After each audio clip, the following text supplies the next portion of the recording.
This is Fit to Speak. I'm Eugene Uba. We'll begin the show as we usually do in a bit, but no matter how bad your week may have been, be glad that it wasn't like the week these three had.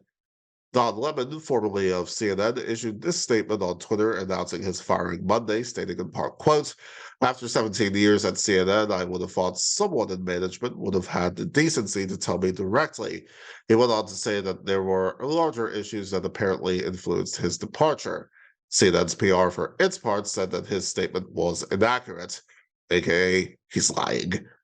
I surmise if Don looks at the mirror, he'd probably realize that the larger issues were self-inflicted if his comments about GOP presidential candidate Nikki Haley, his popularity apparently declining per internal surveys, just not wanting to breathe the same air as him, and other misogyny as listed in Variety, are anything to go by.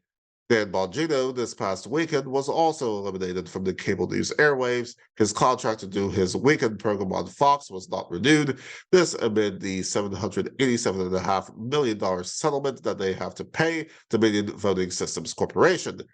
Coincidence? In any event, misery loves company, because if that wasn't enough, going back to Monday, Tucker Carlson, previously the host of the highest-rated cable news show, is exiting stage left, and now a rotating cast of hosts will anchor the 8 p.m. hour until the slot is filled. As Carlson and his senior executive producer, Justin Wells, who was also shown the door, stare down the barrel of a lawsuit from his former senior booking producer, Abby Grossberg, RT, and full disclosure, I worked for two of the production companies of which RT was the client, may be looking to book Carlson as on-air talent. Former RT American General Manager Mikhail Solodovnikov, who presided over its shutdown over a year ago, probably would be salivating at the thought. I think the offer rapper Rick Ross made to Don Lemon about working at his Wingstop restaurants is considerably more appealing. Let there be no doubt that the developments that have occurred to these three could not have happened to nicer people, and truly merit celebration, especially in the case of these two, as they are among a long list of folks who have shamelessly debased the journalism profession and the national discourse. If you take away nothing else, just remember they effed around, and they found out. Oh, what a week to begin the 4th season of Fit to Speak.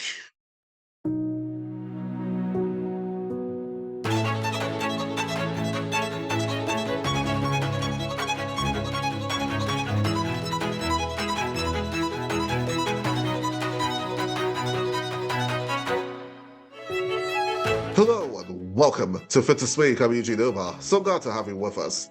Spring has sprung, and so has our 4th season of shows. It's also the 2nd consecutive season of the new USFL, and the XFL is headed toward completing its first 3rd season. Well, more like 2.5 because of COVID.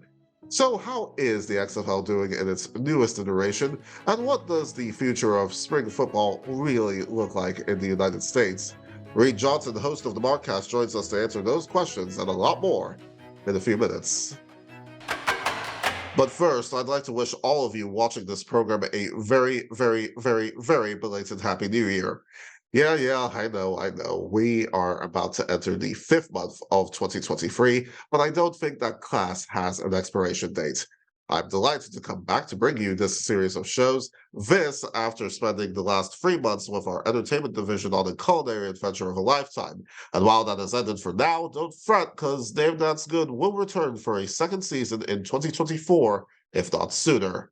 But for those of you who are new to this YouTube channel or new to Fit to Speak, point of this show, which you'll continue to see on the last Thursday of each month through the fall, and perhaps more often as stories dictate, is to provide quality discussion of and incisive commentary on topical issues and stories in the public interest, the things that you and I care about.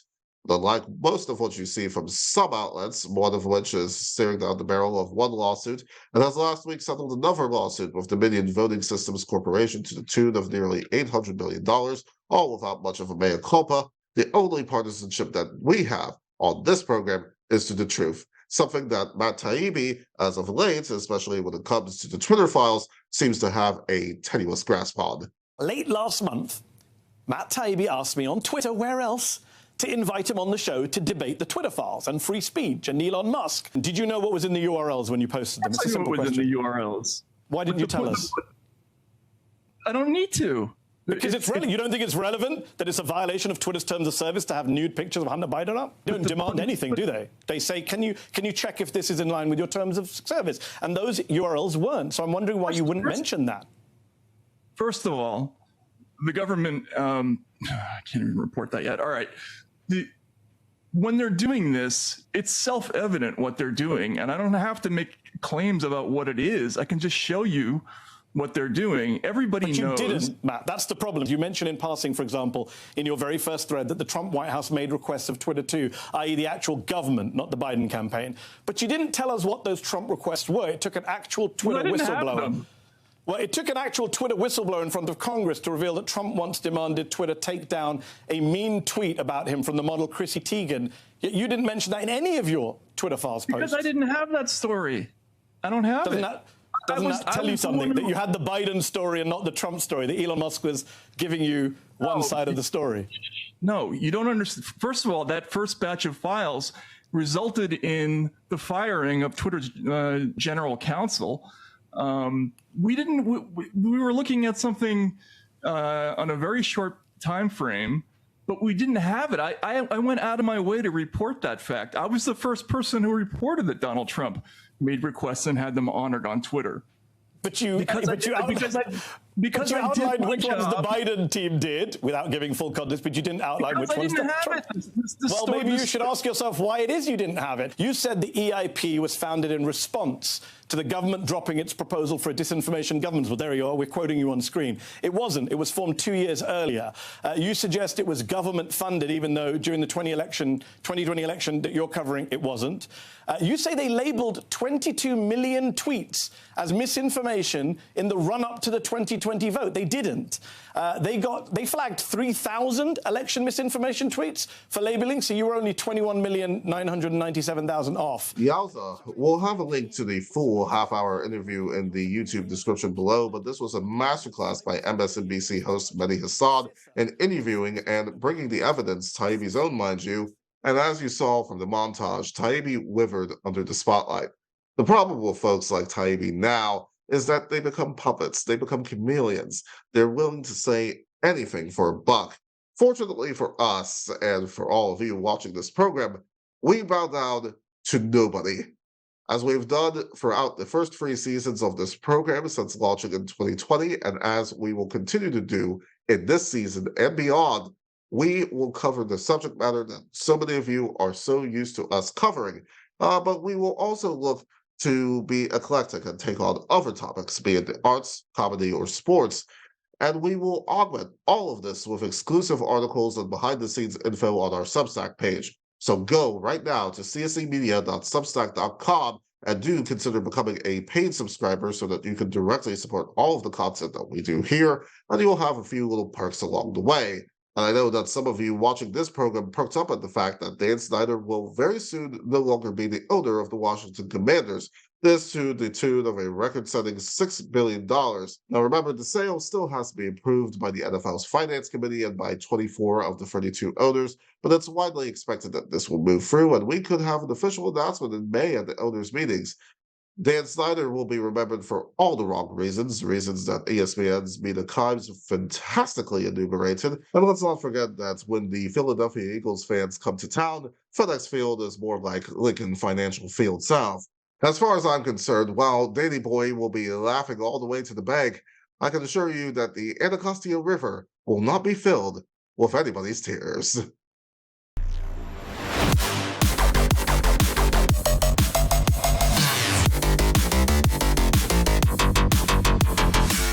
Joining me now is Reid Johnson, the host of the Markcast. Reid, welcome to the show. It is great to have you on, man.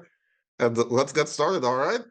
I appreciate it. Busy time right now in spring football. So, of course, now with the USFL getting started for the second season, XFL, we're getting very, very close now to the playoffs, and it has been a long road, Reid, to get to talk about the playoffs. And just for a quick timeline for our viewers, XFL returned in 2020, 20 years after the first iteration. But then, of course, sadly, COVID hit in week 5. Thought that this would not come back. But then Dwayne Johnson, Danny Garcia, and Redbird Capital bought the XFL to the tune of $15 million. There were talks with the CFL, and then which held up the start of the league from 2022 to 2023. And then there was the partnership with the NFL insofar as rules and things, which I predicted, by the way, when Dwayne Johnson introduced the Super Bowl last year. I thought, it's definitely afoot here. We're getting very close to the playoffs, and then the XFL will be coming back for a second season. So based on what you have seen, Reid, of this season at this point, how have you felt about the return of the XFL? What has surprised you, and where do you think this stuff is going? I would say I'm very whelmed. I'm not underwhelmed. I'm not overwhelmed. We're here. I think as the delays continued from 2020, and then, like you said, they came back, and The Rock and the CFL and all that stuff, the further it got away from 2020, I think fans knew, okay, this isn't going to feel like it did in 2020. I don't think they knew maybe how removed it might feel from 2020, but it certainly feels like we're here. The games are good. We're enjoying it. The gameplay is good, but it's never hit even near the peak that it did back with Vince McMahon and company back in 2020. Yeah, and I mean, the ratings, I know, and we're going to get to the conversation about ratings in just a second, but we know that the first game of 2020 got 3.4 million viewers on the ABC. This go around, it was more like, 1.5 million, somewhere in that range. Still okay, but not, as you said, not, 2020. We know that even the Seattle, in terms of the attendance, I know you're based out there with the Sea Dragons. The attendance has not been. Yeah, see, you got the 2025 right there in your background right there, which is nice. That is nice right there. And I see you got the Stars jersey as well of the USFL representing that as well. But we know that the attendance has, in some of this stuff, I know Seattle has been down. I know that there are a lot of factors may be pertaining to that, the Kraken coming in. What has to be done, I guess, in terms of the league in order to get you to maybe that overwhelmed point?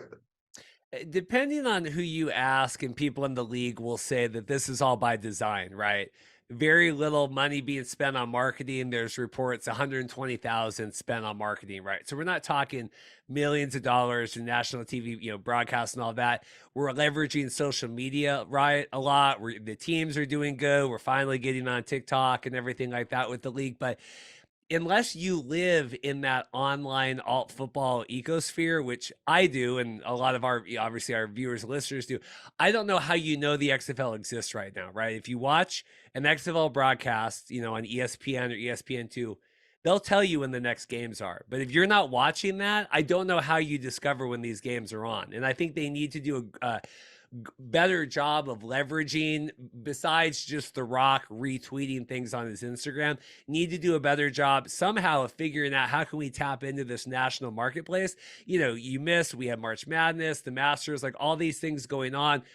Save for the first couple weeks of the XFL, it really feels like it's flown under the radar here. I know ratings have rebounded now in the last couple weeks as they've gone back to more, prime time networks, but it really feels like unless you're already tapped in, you're not discovering it at this point in the season.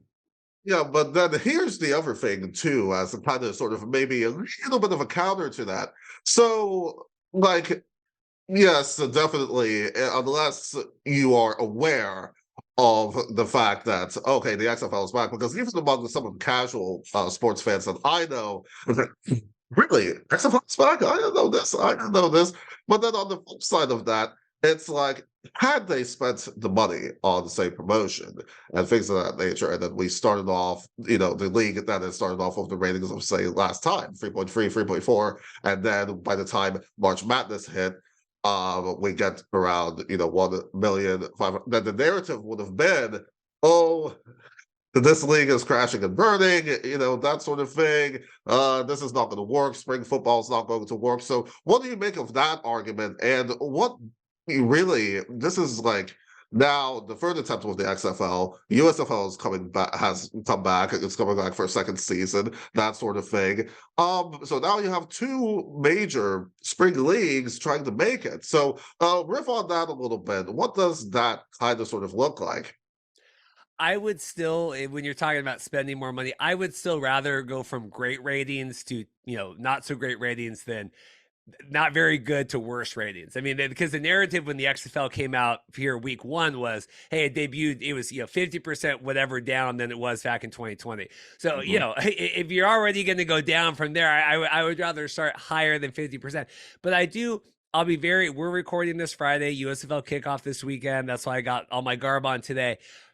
I think the USFL is going to come out really strong this weekend, and I think that a lot of any benefit the XFL had to, hey, we had this fan base back in 2020, we spent all this time, I really think it's negated now, where you've had USFL, they're coming back for a second season, they're on Fox and NBC, they're both, prime time, a lot of games, weekend games. XFL's doing this, okay, Thursday night, Monday night, okay, it's Saturday evening, it's Saturday night. They're Fox and NBC, they're normalizing a lot of those time slots, and I do think they're going to exceed ratings. I think that people are going to be very surprised with how good USFL season 2 ratings are. I do think. Oh, definitely. The jury will be out on that one, and we will definitely see what things look like. Because I know that back in 2019, had the AAF survived, of course, we know it ran out of money, that sort of thing, then finished their season.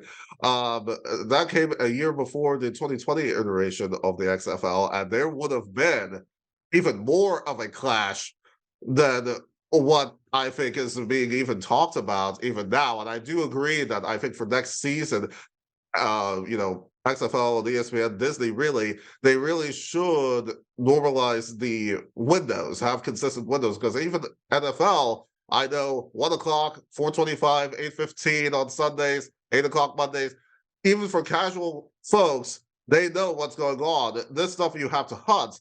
And then what do you think of the streaming factor in all of this? We know that the numbers are not there. They don't release numbers. But how do you think streaming is going to impact the enjoyment of some of these games? Well, I think you have a lot of XFL apologists that say, hey, the ratings are down, but we don't know how many people are on streaming. Could be 500,000 people. I don't think it's that much. I think obviously there's a non-zero number. Disney, ESPN, and Redbird, obviously they're going to have their own metrics of what they're looking at, and they're said they're coming back for season 2, and we know this is a thing. So, it's not cause for concern, but, I hear anecdotally people, oh yeah, I never watch it on FX, I'm watching it on ESPN Plus, but I just don't like that as a crutch, right? Well, ratings are down, but God, there could be 250,000 people, we just don't know. I don't think we're doubling the ratings on ESPN Plus right now. Going back to the fact that now we've got these 2 leagues, XFL, USFL. Now, what does that future hold in terms of the chances of the leagues surviving in the long term? Because the history of spring leagues in the United States has been pretty fraught. And then, of course, people do enjoy CFL and all the other, leagues, and you cover all of them on your podcast here. So what does the future look like in the long term? In the immediate term, I think, both leagues may very well exist. I think the opportunity for players is key. But what do you see in that for both XFL and USFL? One of our frequent contributors to our show is Paul Reese. He's literally wrote the book on, he's a USFL historian, published book author in terms of all this. And we've had him on talking. There's never been a time in the history of alternative football that you've had more money and resources behind either of these spring leagues, right? So whether it's the XFL, whether it's the USFL, we're really at a peak right now, especially with Fox in the USFL. We own the league outright. We can plug it in wherever we need to plug in. We can offset expenses by using a lot of our own people. I mean, I think Fox, for better or worse, and I get called the big USFL hater all the time, is really set up of we could ride this for 10 years and we never need to get above 2 million viewers. We're always going to be happy. We're always going to fit in. We can plug in. It's better than running, airing repeats of like Con Air on a Saturday afternoon or whatever. Like, we got something, we own it, we can put it up on streaming, people can do for all that. XFL, they really want to create this secondary league and opportunities, and we don't want to rival the NFL, but we want to kind of be a complement. I think they have a very different model. I get asked all the time, like, well, are these leagues going to merge? They have to merge. Yeah, maybe down the line, but then one of them is going to have to fundamentally change the way that they view what they are. Because I do think that right now they're two opposing visions. Yeah, and I want to get back, real quick to something you just said right now that some people consider you a USFL hater, and I do see that in a lot of the Twitter sphere, and for some of these guys, I think that some of the approach that the USFL took with one of their ads, was like, this is real football or whatever this stuff is. I do think that it smacks a little bit of insecurity, and things, because I think you have to be confident in your product, and things of that nature. And there is a certain tribalism, I think, that goes on. I think on all of it, really. What do you make of some of this? Because I think at the end of the day, the opportunities for players, no matter what league it is, I think is very, very important. So, speak on that a little bit. Speak to some of the stuff that the USFL did in the commercials, because I think if you want to attract people to watching this stuff, because right now, if we look at ratings and things of that nature, I think the ceiling is so far. I mean, the jury will be out on the rest of this, especially with the USFL starting back up. But it's like there seems to be finite number right now of those who will watch alternative football, and you want to attract people. So riff on that a little bit, please, for me. You'll never hear me criticize any player, a coach, anyone trying to succeed, trying to get a spot in anything. I think that nowadays people view, criticism, especially constructive criticism, as like hating on anything, right? And constructively criticizing these leagues as a way to help them succeed in the future. Like, for example, today XFL released their new replica jerseys to the tune of $190. I don't think that's a great idea, right? And that doesn't mean that I hate the XFL or I hate Danny Garcia or The Rock, but I think that we can say whatever. The reason why Fox is in the spring football business right now is because of the successes of XFL 2020 with Vince McMahon. I do very much not like the fact that the USFL came in, Fox, whatever, took a lot of the things that worked, said we're going to do them our own now. These are our rules. These are and took credit for a lot of things that they worked alongside other people that it was success by committee, right? And now we're going to take this and move on. Now you see the XFL come back and people go, oh, they have the same rules as the USFL. Isn't that weird? It's like, no, it doesn't work that way. So I don't like that. I'm a big fan of credit and giving credit where it's due. And I just, XFL 2020 begat USFL 2022, and now that's in turn, working towards XFL 2023 and what they're doing or not. But I don't like this. We're going to take credit and not give whatever. That is what I'm critical of. That I'm with you 100%, because when the rules were revealed last year, stuff not exactly original and things of that nature, and it's like, again, at least acknowledge the stuff, right? At least acknowledge this. But even XFL now, they don't really acknowledge Sam Schwartzstein. He was the one that made the rules back in 2020. So now you even have XFL 2023. Well, we're that old league, but please don't associate us too much. So you have USFL 2022, now 2023, taking a lot of this stuff, not wanting to give acknowledgement, and now you even have XFL itself not wanting to give acknowledgement. So you're like, well, when do the people that did this back in 2018 to 2020, when do they get credit for all the work that they put in? Where's All for Lux trophy here and all this? Right. Oh, I agree. Tell our viewers about the Markcast. Tell us more about it, how that came to be, and how people can support that. Yeah, so originally, we started really focusing on the XFL. That was kind of what drew us into being football fans, and I kind of missed the whole AAF window and really came in strong with XFL 2020 and felt really inspired to want a podcast when Danny Garcia and The Rock and everybody, came back and bought the league out of bankruptcy. Slowly, or I guess quickly, realized that the XFL really doesn't exist on an island, right? We have USFL and we have the players and coaches jumping, and with the CFL and fan control football, and so you get a lot of podcasts and shows now that focus on one specific we talk USFL every week, and I just don't think that does justice to knowing the whole picture of the story. And so we try to cover them as much as we can every week. We do CFL, content regularly, even during the off season. And then obviously with the USFL coming back, we did a big pre-show today and the XFL weekly content as well, because it all exists together. We have our YouTube channel, themarkcast.com/watch. We'll take you there, or you can go to themarkcast.com/listen and check out the audio. And, like and subscribe. I do this basically for free. It's kind of a paid internship to the league, I feel like. So I'm happy to get any support I can.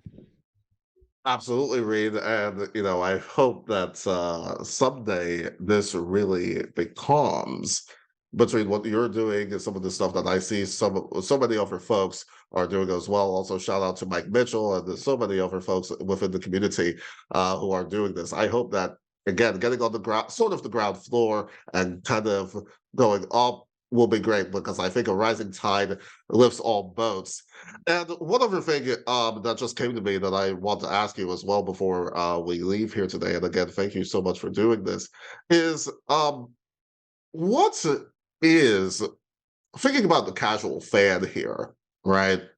Thinking about the casual sports fan, what is in it for them in terms of supporting these alternative leagues, whether it's XFL, USFL, etc.? Because a lot of people, I think it's fair to say, are drawn to stars. Your Patrick Mahomeses of the world, your Tom Brady's, who of course have since retired, even Baker Mayfield, for better or worse. But really, what is in it for them? Why should people really support these leagues? I think there is something to be said about discovery, of these people who could get on NFL rosters. What do you think?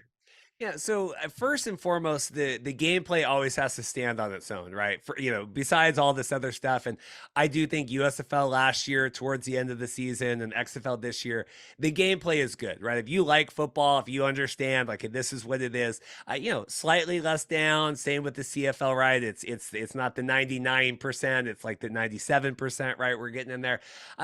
But besides that, tracking these player stories, I never understand, and we have a lot of guys on that do draft scouting and know all these players. You'll follow this guy all through college, right? You'll know everything, and then he doesn't go in the draft, or he goes where you don't think he's going to go, or he gets cut, and it's like, well, I don't care about that guy ever again. It's like, no, these players all still exist, and you need to have a place where they're going to excel, and maybe they make their way back, maybe they don't, maybe you watch their story unfold there. We have AJ McCarron here, gave up, what was it, a $5 million contract in the NFL? Oh, yeah, to be a backup. Yeah, but to play here in the XFL and be in front of his kids. I mean, these stories, these are guys that you've tracked the whole way through their professional career, and then just, well, they didn't make it to the NFL. I don't give a crap anymore. Like, I just never understood that mentality. Obviously, you're always rooting for players to come back. Look at Taylor Heineke, and get Teamu back in there. We get PJ Walker's had success, in the league at NFL, started off in the XFL. Well, PJ Walker is probably going to play a lot of snaps this year for the Chicago Bears unless they can protect Justin Fields. So, I mean, there you go. PJ moved into that. Taylor Heineke now signed, I believe it was a $20 million deal with the Falcons, right? So you're tracking these guys, but regardless of anything else, the football, like I said, has to stand on its own. I think both leagues are at the point now where they have enough talent that they can do that. And then if you get guys to the NFL afterward, I think that's going to be good. Oh, absolutely. Absolutely. I think that's, again, the discovery of these players. And I think also as well, Reid, quite candidly, I think that these players, they play with a lot of heart. Everybody's being paid about the same, with the exception of the quarterbacks. They're paying the quarterbacks, of course, this is not comparable to say like a Jalen Hurts or a Patrick Mahomes, that type of thing. I want our viewers to know that. But, otherwise, most people are being paid about the same and things. So I think it really reflects, I think the quality of the gameplay has been really, really good. And I hope that this stuff will continue. And I really hope, Reid, that you and everybody else in the alternative football community will continue to do the work that you guys are doing, because I think you guys are bringing great context to these games, to these leagues. I would dare say even better than some of the stuff that we see from major sports enterprises. So the Markcast, I want our viewers to make sure to check this stuff out. Reid Johnson, host of the Marcast, thank you so much for joining me today. I appreciate it. Thanks. Before we end the show, I came across this article from the St. Louis Post-Dispatch, which talked about the takeaways of the ardent support of the XFL in St. Louis, Missouri, with the Battlehawks and the ramifications of Stan Kroenke's move of the Rams to Los Angeles. The second to the last paragraph also caught my eye, which reads in part, quote, co-owners Dwayne Johnson and Danny Garcia have insisted that this is not a short-term investment, that they are in this for a while. The relationship the XFL has formed with the NFL, while viewed with skepticism around here for good reason, could lead to more staying power, especially if a clash with the USFL decides which non-NFL league lasts. Now, as Reid correctly pointed out earlier, and maybe some of the stands that are on Twitter may want to pay attention to this, although it may not stop them, but damn it, I will try. Just because you criticize a league, that does not mean that you hate the league in its entirety. Now, indeed, I criticized last year the USFL for some aspects of its presentation and other stuff that really did not have to do with the core product of football, because really the XFL and the USFL are drawing from the same pool of players. But I quite enjoyed the stuff. But I will say that if it ever came down to one league versus the other in terms of survival, I will say that I am actually far more bullish on the XFL survival than I am about the USFL's survival for one other reason, which I will explain in the coming weeks right here on this YouTube channel upon the conclusion of the XFL's championship. Because I will say that a lot of folks, they are not talking about this. They are not talking about the other big factor that may very well sink the USFL. Now, I am of the belief that both the XFL and the USFL, they can exist, they can coexist, provide opportunities for players, and I think that's what it's all about. But I think that there is one other factor that goes against the USFL that I think should be taken very seriously, and you will see it in the coming weeks right here on this YouTube channel. So do stay tuned. Folks, we continue to need your help in finding broadcast industry professional and University of Maryland alum Terrence Woods, who's been missing since October of 2018. If you have any information as to Terrence's whereabouts, you're asked to call the Idaho County Sheriff's Office at 208-983-1100. That's 208-983-1100. You can also reach out to us on our social media accounts, which you'll see at the end of the program, and we'll pass any information along to them. And thank you so much for watching. Listen, there's going to be a lot more where that came from, so you better stay tuned to catch it all. In the meantime, don't forget to follow us on all of our social media accounts for more information, including all of the bonus content that you'll see from today's show. And don't forget to subscribe and ring the bell on our YouTube channel so that you do not miss any of our episodes. And please join us on Substack and Patreon and support all of the work that we do here. Until next time, I'm Eugene Oba, and remember, we will not be silenced.